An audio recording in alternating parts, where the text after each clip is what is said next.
dia, a partir de agora, estamos ao vivo pela Santa Cecília TV, mais uma edição do Hora Geral. Tudo bem com você? Tudo tranquilo? Hoje nós estamos numa terça-feira, dia 6 de maio. Hoje é o dia do instrumentador cirúrgico, dia do cartógrafo e dia também Dia Mundial de Combate à Asma, uma das doenças relativas à respiração e também ao ar, né?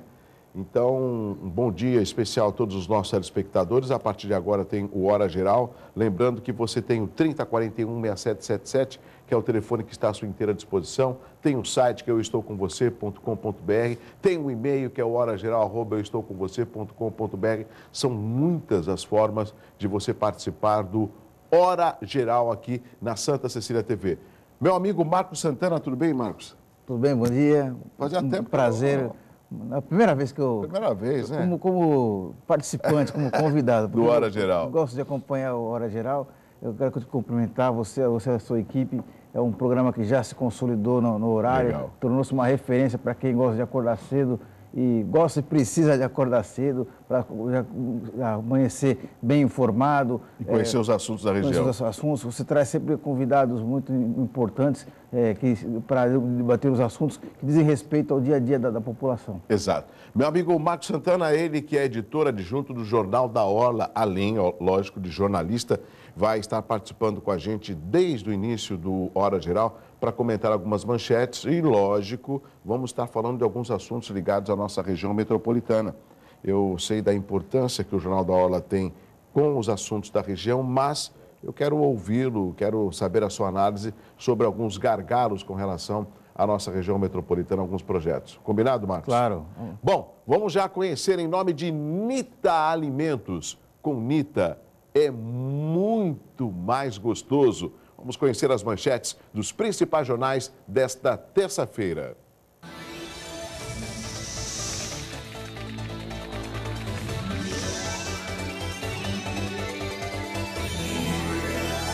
Folha de São Paulo trazendo como destaque a seguinte manchete. Diretor da Petrobras omitiu riscos sobre aquisição no Japão. Compra de refinaria em Okinawa, condenada por Nestor, repetiu procedimento do negócio de Passadina. Agora, Marcos, é impressionante. Por que isso tudo pipoca num ano de eleição? Você acredita que se nós não estivéssemos no ano eleitoral, esses escândalos com relação à Petrobras não ganhariam a mídia, né? Porque basta sempre no eleitoral para descolar alguma coisa do passado ligado ao governo da hora. Como que você vê isso? Infelizmente, no Brasil, essa é a prática. Todas as denúncias acabam pipocando justamente apenas no ano eleitoral. Passou o ano eleitoral? As gestões acontecem durante os 4 anos do governante, mas a oposição resolve espernear quando chega nas vésperas do ano eleitoral. Vale dizer também que a atual oposição, quando estava no governo, também houve problemas na Petrobras. Inclusive, uma coisa que se questiona até hoje é uma tentativa de mudar o nome da empresa, uma das maiores petrolíferas do mundo. Fizeram um estudo, gastaram centenas de milhões de reais para mudar o nome de Petrobras para Petrobrax. Na verdade, quando no meio do caminho perceberam que era um retrocesso, que isso não ia acrescentar nada, o pretexto que era? Era internacionalizar o nome a marca da companhia para estimular a abertura do capital internacional. Mas percebeu-se que isso daí foi um tiro na água, né? Mas quem acabou pagando a conta foi o contribuinte brasileiro, né? Agora, Marcos, você acredita que a CPI possa trazer à tona algum assunto ou punir os culpados por essa compra exagerada no alto valor da refinaria de Passadina, por exemplo, e agora o Estado de São Paulo traz a de Okinawa? Na verdade, isso daí é mais uma fumaça eleitoral, vamos dizer assim, né? Porque, na verdade, se fosse para apurar os fatos, os caminhos seriam completamente diferentes, né? Então, a gente percebe que é um jogo político, infelizmente, porque eu acho que todo tipo de irregularidade, denúncia de irregularidade tem que ser investigada, tem que ser punida com rigor. Lógico. Mas não é o caso que acontece. Assim, da mesma maneira como acontece agora em São Paulo, no caso das denúncias envolvendo a ação de cartéis na compra de equipamentos para trens, metrôs, né? a gente percebe que existe menos apuração e mais jogo político em torno disso aí, né? E o que me preocupa também, Marcos, não sei se você concorda, a população, lógico, ela pode até ouvir notícias nesse sentido, mas a população não tem o conhecimento. E olha que nós temos aí uma lei de licitações que, a meu ver, ela é totalmente transparente e eficiente. E mesmo assim, a gente ouve determinadas denúncias, né? A gente sabe o quanto que é difícil, às vezes, para conseguir licitar uma empresa para fazer um determinado serviço, tem que juntar 3 orçamentos, tem que ter o pregão eletrônico, que é a Lei 8666, se não me engano, das licitações. E mesmo assim, a gente se depara com problemas na hora de escolher determinadas empresas. Isso em todas as esferas. E eu quero chamar a atenção, Douglas, com relação a essa lei. É uma lei excelente, que ela permite a transparência, a livre concorrência das empresas, tenta evitar os vícios nas concorrências públicas, mas eu ainda acho que a lei das licitações, ela merece ser aperfeiçoada, porque um dos itens que ela diz que é o do menor preço, mas às vezes o barato pode sair caro, porque péssima qualidade. Muitas vezes a gente percebe no serviço público, na contratação de produtos, que ganha a empresa que oferece o menor preço, mas na verdade vê que a qualidade é irrisória, é muito ruim. Então eu acho que é preciso que a lei seja aperfeiçoada de modo que permitir que o gestor público, logicamente devidamente fiscalizado, ele tem a possibilidade de levar em conta a qualidade do produto, não apenas do preço. E o que a gente observa, por exemplo, os conjuntos habitacionais, Marcos Santana e amigos do Hora Geral, muitas vezes são entregues apartamentos, os conjuntos habitacionais não duram 1 ano, já tem rachadura, já tem problema, ou seja, poxa, a população levou tanto tempo. Se a gente for colocar a lista aqui, é imensa. São unidades habitacionais, material escolar, é o asfalto, material escolar, é a merenda.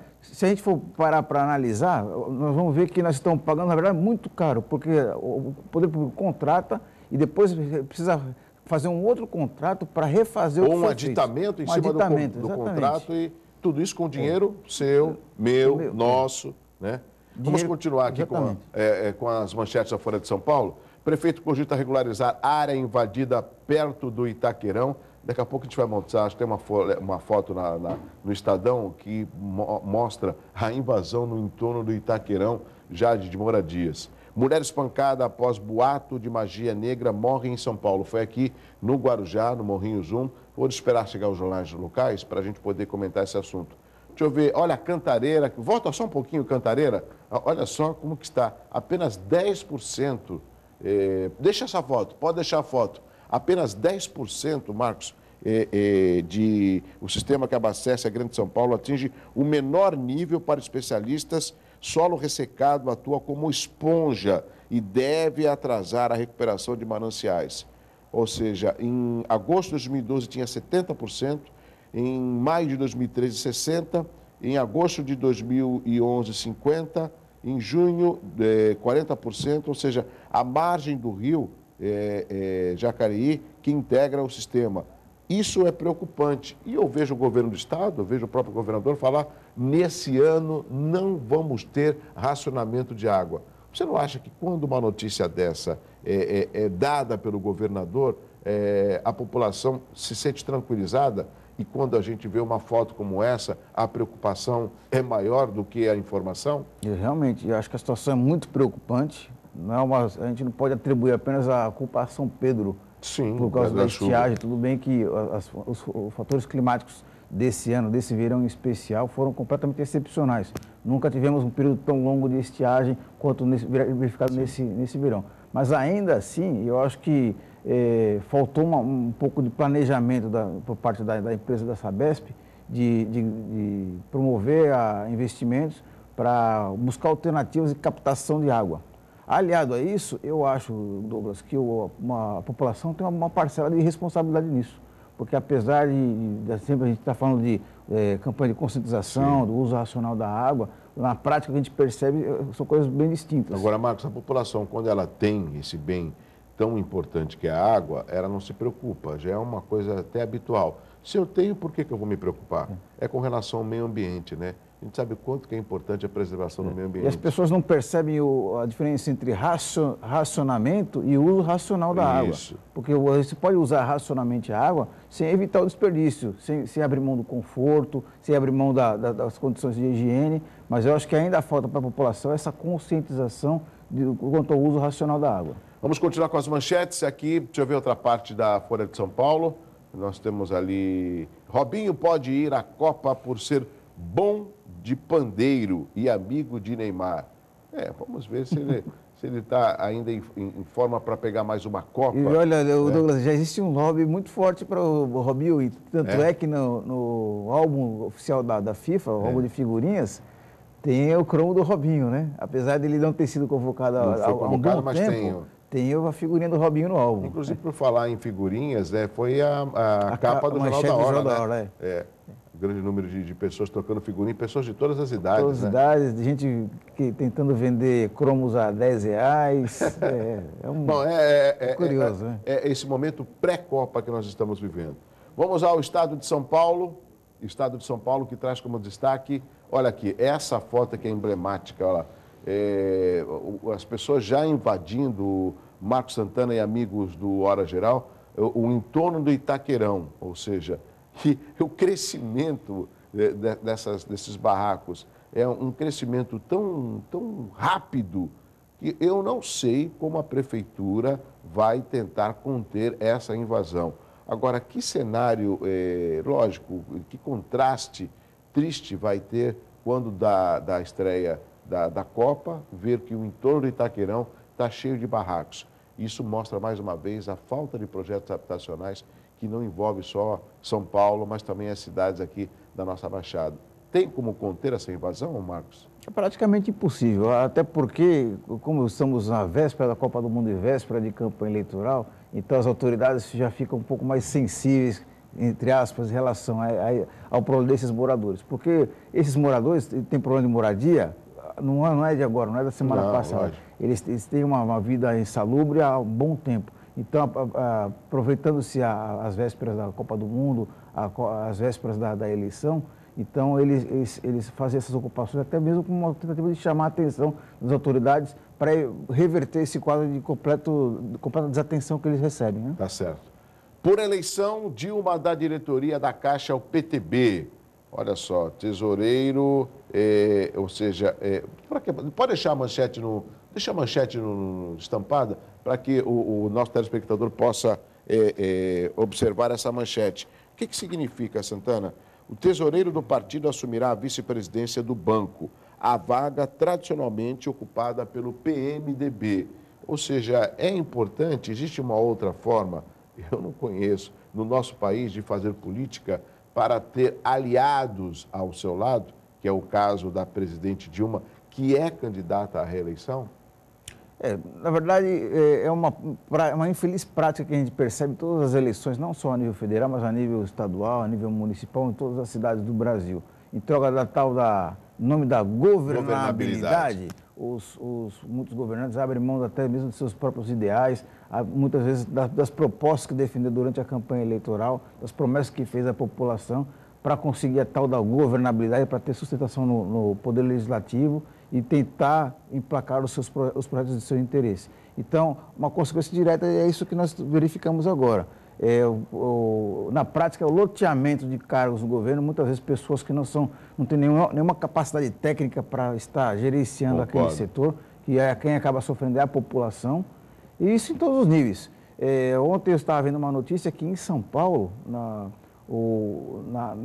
tentativa de ampliar o seu arco de alianças, o governador Geraldo Alckmin está conversando com o PP de Paulo Maluf. PP do Maluf? PP de Paulo Maluf. E uma das moedas de troca que estaria em negociação seria a Zeros FDE, que é um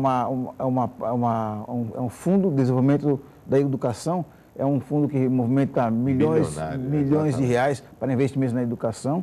E o PP, no caso da vitória do governador Geraldo Alckmin, o PP ficaria responsável quem indicar a pessoa, porque vai gerenciar esse bolo milionário. Agora, recentemente, o presidenciável Eduardo Campos falou que se eleito presidente da República, não vai negociar ministério e vai até diminuir o número de ministérios, que, não me engano, passam de 35, né, Santana? Uma coisa é ele falar, outra coisa é, caso eleito, ele conseguir fazer, né? Porque... A gente já viu esse filme na época do Collor, né? Exatamente. Achava e o próprio Lula também, quando foi eleito, ele tinha a promessa de fazer um governo consensual, mas sem tomar lá da cá, mas na prática a gente percebeu que é completamente diferente. Totalmente Tanto é que no governo do Lula quebrou-se um recorde, que mudou-se o modelo das reuniões ministeriais, porque o salão presidencial que foi projetado para abrigar as reuniões ministeriais, tinha tanto ministro que não cabia mais, faltava cadeira na sala. Então, as reuniões ministeriais começaram a ser realizadas em outros lugares maiores. Para poder acomodar todos. Exatamente. O Estado de São Paulo ainda com manchete, deixa eu ver outra parte aqui, vamos lá. Acertos nos estados ditam CPI da Petrobras. É o que a gente falou também com relação ao Estado, à Folha de São Paulo. IBGE recua e volta a divulgar, a PNAD continua. Continua. Que bom, né? O IBGE, o Marcos, tem um trabalho importantíssimo no levantamento de dados no nosso país. Foi o IBGE, através do censo de 2010, que mostrou um êxodo de pessoas de Santos para cidades aqui na nossa região, como Praia Grande, por exemplo, por causa do alto valor dos imóveis, né? E mesmo assim, você vê, a gente vai comentar isso daqui a pouco. Essa é uma boa notícia, porque nós corremos um sério risco de fazer o IBGE, que é um instituto com muita credibilidade, com técnicos muito competentes, que fazem estudos muito importantes, que a gente correu o risco do IBGE virar um instrumento de manobra política, de manipulação de dados para fins governamentais. Exatamente, né? Para patrocinar o governo. Isso é completamente prejudicial ao país, à nação, porque a gente só consegue planejar uma nação, definir as prioridades, fazer levantamentos que em base em futuros investimentos, com base em estudos técnicos, dados corretos com credibilidade. Lógico. E a gente está correndo um sério risco de que isso acabasse de acontecer.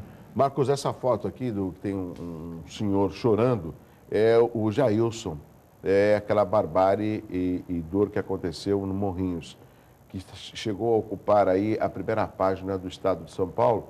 E nós vamos agora para o Jornal A Tribuna, que também tem o mesmo destaque, que é o Jornal Regional. Ali, ó, surto de violência. Ali a primeira foto mostrando ali populares praticamente linchando, né, a dona de casa, que foi divulgada no Facebook, que ela participava de magia negra, raptava crianças, e tudo isso, segundo o seu marido, é uma inverdade. Era uma dona de casa e não é a pessoa na qual estavam comentando nessa página do Facebook. E aí a gente vê também em São Vicente, a gente vê também em outras cidades aqui da nossa região, a justiça sendo feita com as próprias mãos. E isso causa uma preocupação. Por quê? Porque são pessoas inocentes, Marcos, que acabam pagando com a própria vida, né? E isso prova também a falta de segurança, que é algo que a gente tem questionado muito. Hoje, só para informar os nossos telespectadores, vai uma comissão da UVEBS, que é a União dos Vereadores da Baixada Santista, conversar com o secretário de Segurança Pública, da mesma maneira que a Câmara de São Paulo, a Câmara de Guarujá foi até São Paulo conversar com o secretário para ver se consegue melhorar a segurança nas 9 cidades que compõem a região metropolitana. Mas com relação a essa barbárie que é a capa do Jornal A Tribuna, como reverter essa triste realidade, Marcos? Olha, são episódios extremamente lamentáveis. Ontem, quando eu recebi a notícia do falecimento da dona de casa de Guarujá, eu fiquei completamente... porque você acaba perdendo uma crença na raça humana, porque isso aí é um ato de barbárie. São coisas que aconteciam na Idade Média, século XII. É absurdo, né? De alguém ser acusado de bruxaria e ser queimado vivo, ser linchado. Hoje estamos no século XXI, o homem já pensa claramente em mandar um homem a Marte, e aí vemos tristes casos né? como esse, do ser humano. Em que a população, ao mesmo tempo, é acusador, é juiz e carrasco, né? Isso sem completamente nenhuma informação, uma histeria coletiva, uma histeria cibernética, né? Porque o caso apareceu no Facebook. No Facebook, nas redes sociais, e as pessoas não teve ninguém ali com um lampejo de sabedoria, de racionalidade, para escuta, vamos ver, e se ela foi inocente? Ninguém nunca... Aí depois descobriu-se que não havia nenhum boletim de ocorrência contra ela. Contra ninguém. Não havia uma criança notificada como desaparecida em Guarujá. E ainda assim a população deu a cabo a essa triste execução. E isso também, lógico, que não justifica a população que está totalmente insegura e quando vê um caso como esse de uma pessoa que eu não tenho a certeza se foi ela ou não, mas eu acabo me envolvendo achando que o fato de eu participar de um linchamento involuntário, eu estou também fazendo justiça. Esse é o grande problema quando nós não temos a segurança, quando nós não temos a compreensão, como nós não temos fatores que possam nos dar parâmetros para que a gente tenha uma vida diferente. E essas três fotos do Jornal Tribuna é de uma série de fotos. Teve também um outro relato de um ladrão que roubou um motociclista. Ele deu azar que veio um bando junto, né? E acabou prendendo o rapaz num poste e lincharam, né? Lógico, aqui eu não estou para defender nenhum tipo de bandido, nenhum tipo de ladrão, mas existem as leis, existem as regras para que ele pague por aquele crime que ele cometeu. O que nós precisamos trabalhar é para fortalecer as nossas instituições, né? Exatamente. A nossa polícia, o nosso poder judiciário, para que ele seja ágil, eficiente, porque a justiça, quando ela tarda, ela já falha. Então, nós precisamos trabalhar para que as nossas instituições, elas caminhem sozinhas, elas tenham o apoio da sociedade, os investimentos necessários, informatização, investimento em inteligência, equipamentos, a qualificação dos profissionais, que é muito importante, para evitar, por exemplo, muitos erros policiais que ocorram. Mas de maneira nenhuma, apesar de todas as dificuldades que nós enfrentamos hoje, é inadmissível que a população tome uma atitude dessa maneira. Ainda com as manchetes do Jornal Tribuna, deixa eu ver aqui a outra parte. Deixa eu ver, vamos lá. Rever lei para crescer melhor é o FICOM, medida visa estimular a expansão, preservando a história. Contradições sobre acidente da lancha. Isso a gente vai ver no Diário do Litoral. Aqui é o monumento aí do surfista que já foi entregue. Eu não entendo, eu até comentei ontem, sozinho praticamente. O que leva uma pessoa, um vândalo desse, a destruir um próprio público? E vou mais longe. Você viu o caso daquele homem que arremessou um vaso sanitário que acabou matando um torcedor? E a informação que nós temos é que ele trabalha numa escola, é um cara responsável. E era considerado um bom menino. Um bom menino, exatamente. Como que as pessoas surtam ou estão surtando ultimamente? É algo que nos preocupa a população, não do Brasil, a população mundial. A gente vai nos Estados Unidos, o cara dá 5 minutos, ele pega uma metralhadora, vai atirando em todo mundo, num shopping, numa sala de aula, num parque. Que ponto que nós estamos chegando? No momento, você falou muito bem, século XXI, nós temos informação, nós temos aí experiências que possam fazer com que nós cresçamos de uma forma mais responsável e não retroceder como ser humano, Marcos. Muitas vezes acho que é até o excesso de informação. Hoje nós vivemos na era da informação, que o acesso às informações estão pela rede mundial dos computadores. Então, eu acho que esse excesso de informação acaba sendo prejudicial. Porque existe muita informação de má qualidade e pouco conhecimento. Muita superstição, muito ouvir dizer e muita pregação da intolerância. Então, eu acho que precisamos rever os valores. Sim. E aí, nesse aspecto, um fator fundamental é o papel da escola, o papel do educador, é o papel do poder público para fazer investimentos fortes na educação. Porque só através da educação, formando futuros cidadãos, é que nós vamos poder construir uma sociedade melhor. Melhor dinheiro investido é o dinheiro da educação. E, a meu ver, não tem que ter metas. Vamos investir trilhões, se for o caso, mas é um investimento que daqui a curto, médio prazo, a gente consegue ver a diferença. Aqui o Jornal Tribuna, Petrobras, incentivo para sair atrai 8 milhões. É o plano de demissão voluntária da Petrobras. É mais um caso da Petrobras. É uma empresa respeitadíssima, mas se você pegar o passivo e quanto custa hoje a empresa, é uma diferença muito brutal. Ou seja, não sei se eu vou falar uma palavra muito forte, mas desmontaram a Petrobras. Triste falar isso, mas o tempo, e não vai demorar muito, é uma consequência da ingerência política. Exatamente. Que não é de agora, é ao longo dos governos, que acaba sucateando a empresa, de certa maneira, porque muitas vezes, não só na Petrobras, mas outras estatais também, bancos estatais, muitas vezes um indicado político acaba ocupando a vaga que seria de um técnico competente para aquela área, e os problemas, não estou falando nem de corrupção, de mau gerenciamento, de incompetência mesmo, que acaba prejudicando aquela empresa e, consequentemente, a população brasileira. Marcos, eu peço a sua licença, eu vou conversar agora pelo telefone com o Macaé Marcos Braz de Oliveira. Ele é o presidente do Sindicato dos Trabalhadores da Construção Civil. Cerca de 15 mil funcionários do Polo Industrial do Cubatão cruzaram os braços hoje.